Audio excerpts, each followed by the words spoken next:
रविवार को देश में नई सरकार का गठन हो गया। नरेंद्र मोदी ने लगातार तीसरी बार प्रधानमंत्री पद की शपथ ली। करीब 6 दशक के बाद ये पहली बार हुआ जब कोई नेता लगातार तीसरी बार प्रधानमंत्री बना। नरेंद्र मोदी की ताजपोशी के साथ उनके नेतृत्व वाली तीसरी सरकार काम करना शुरू कर चुकी है। आज की इस रिपोर्ट में हम आपको बताएंगे कि मोदी का तीसरा कार्यकाल कितना अहम होने वाला है। मोदी लगातार कहते रहे हैं कि उनका तीसरा कार्यकाल बड़े फैसलों वाला होगा। पिछले 10 साल का कार्य तो सिर्फ ट्रेलर है।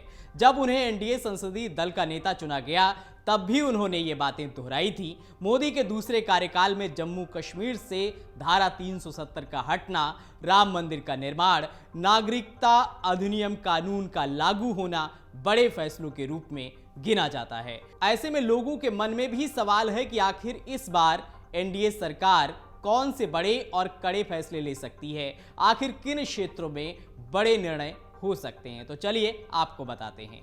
पहला जो फैसला हो सकता है वो है एक देश एक चुनाव का।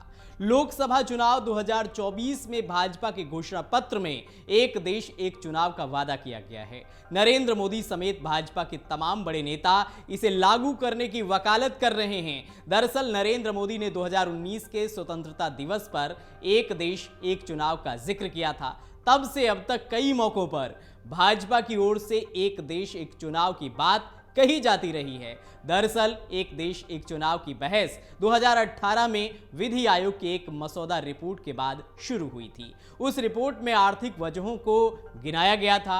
आयोग का कहना था कि 2014 में लोकसभा चुनाव का खर्च और उसके बाद हुए विधानसभा चुनाव का खर्च लगभग समान रहा है। वहीं साथ साथ चुनाव होने पर यह खर्च 50-50 के अनुपात में बंट जाएगा। फिलहाल पूर्व राष्ट्रपति रामनाथ कोविंद की अध्यक्षता में एक समिति का गठन किया गया। समिति ने अपनी रिपोर्ट भी राष्ट्रपति को सौंप दी। अब तीसरे कार्यकाल में एनडीए सरकार इसे लागू करने पर जोर दे सकती है। एनडीए सरकार में प्रमुख दल बन चुकी जेडीयू ने भी इस पर अपना समर्थन जताया है। दूसरा जो फैसला है क्या हो सकता है, समान नागरिक संहिता।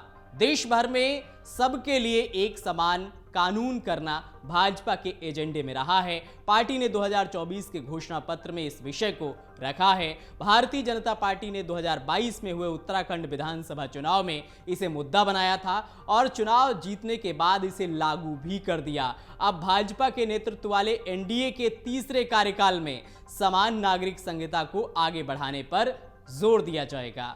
हालांकि इसके लिए सहयोगी दलों का समर्थन जुटाना बड़ी चुनौती होगी। यूसीसी के मामले में जेडीयू ने भी कहा है कि इसमें सबकी राय जरूरी है। अब तीसरे फैसले की बात करते हैं जो एनडीए की सरकार तीसरे कार्यकाल में ले सकती है। वो है विदेश नीति में यूएनएसी की स्थायी सदस्यता पर जोर। नरेंद्र मोदी अक्सर अपने भाषणों में भारत की वैश्विक नेता के रूप में स्थिति को मजबूत करने पर जोर देते रहे हैं। अपने तीसरे कार्यकाल में मोदी की विदेश नीति के लक्ष्य होंगे संयुक्त राष्ट्र सुरक्षा परिषद में भारत के लंबे समय से प्रतीक्षित स्थायी सदस्यता को साकार करना। विदेश नीति के मोर्चे पर सरकार यूएनएससी की सदस्यता पर जोर देगी, लेकिन इस प्रयास में संयुक्त राष्ट्र में सुधार भी शामिल हैं। यूएनएससी में सुधार करना एक बड़ी चुनौती होगी क्योंकि स्थायी सदस्य चीन अक्सर भारत को इसमें शामिल करने का विरोध करता आया है। अब अगला जो फैसला है वो स्वास्थ्य क्षेत्र में आयुष्मान भारत का विस्तार करना। तीसरे कार्यकाल में केंद्र सरकार की प्रमुख स्वास्थ्य बीमा योजना आयुष्मान भारत को बड़े आकार में देखा जा सकता है। प्रधानमंत्री नरेंद्र मोदी लगातार चुनावी कार्यक्रमों में कहते रहे हैं कि तीसरे कार्यकाल में बड़े फैसलों के लिए मोदी की गारंटी पूरी की जाएगी।